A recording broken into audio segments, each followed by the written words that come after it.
Hey Shea, thank you very much for working on this. It looks like it's going to be kind of an interesting little op-ed piece that you're working on, and I appreciate that. So, hey, at this point, you're right on track on where you're supposed to be, what the assignment is, and that kind of stuff. So the next step is to kind of give you some reminders, some feedback, so that when you do your draft, your full-on draft, there's some things that you keep in mind and work on.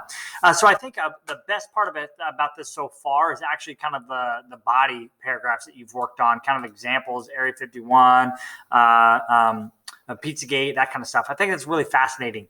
One thing I want to encourage on is step one, is make sure that anytime you have unoriginal information, like information that you were not the expert on, or you were not the one who did the research itself. So anytime you have some sort of claim statement or statistic or something like that that's not original information, you got to give credit where credit is due, even reference. You don't necessarily always have to quote with a reference, but you do have to put the reference. So like you put parentheses and then the name of the author and page number or date, a year date of publication. So like when you do that each time, so up at the very top, your statistics, for example, or definitions, for example, which were a really sly way of putting in the definitions. That was a really good job.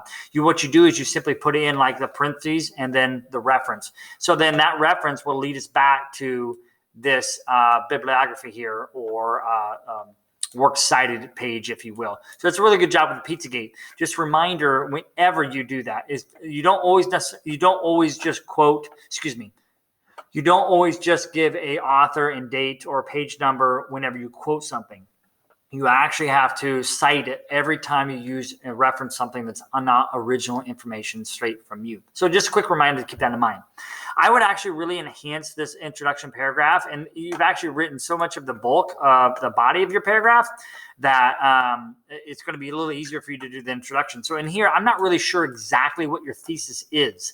In fact, I think if I remember correctly, your thesis is that to combat fake news is for everyone to know how to identify it. So this is what I basically think that your thesis is. Remind me if I'm correct on that. Your thesis is the only way to combat fake news is to know how to identify it. And that's a pretty good thesis if that's it. And then what you need to do is, within this paragraph, is you need to kind of introduce what you're going to be talking about, like defining fake news. What are some of the examples you're going to talk about, and how to combat it, that kind of thing. Like kind of introduce the topic to us, because you got a pretty solid go at it here, first of all, whenever you've gone through it, that kind of thing.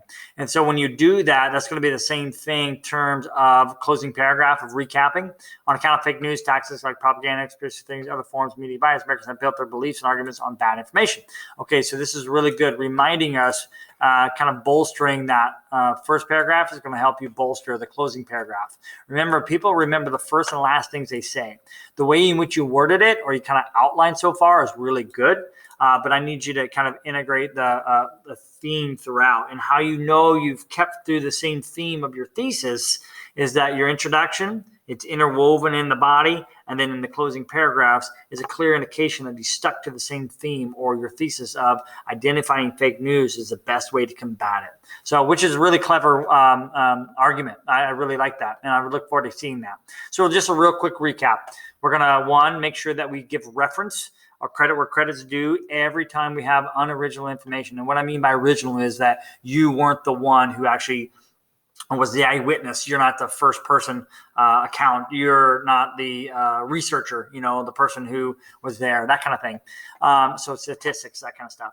You're going to bolster this opening paragraph and closing paragraph because you got a really good outline, actually. I think that both of those are really solid in terms of like the generalized outline, but you want to introduce, even if it takes another paragraph, you want to kind of introduce what you're about to tell us. So tell them what you're going to tell them. And then in the same exact manner in the back end of things, to make sure that you have that same theme throughout, that you've connected it, is that the closing paragraph has the same thing. Tell them what you told them. So recap for us a little bit what you've just said. I think you introduce it, or you kind of a recap real quick, really well, but you kind of need to bolster it and tell us what you're going to tell us, and tell them what you told them. What a great start so far. Good job, and I really look forward to seeing the enhancements working on that.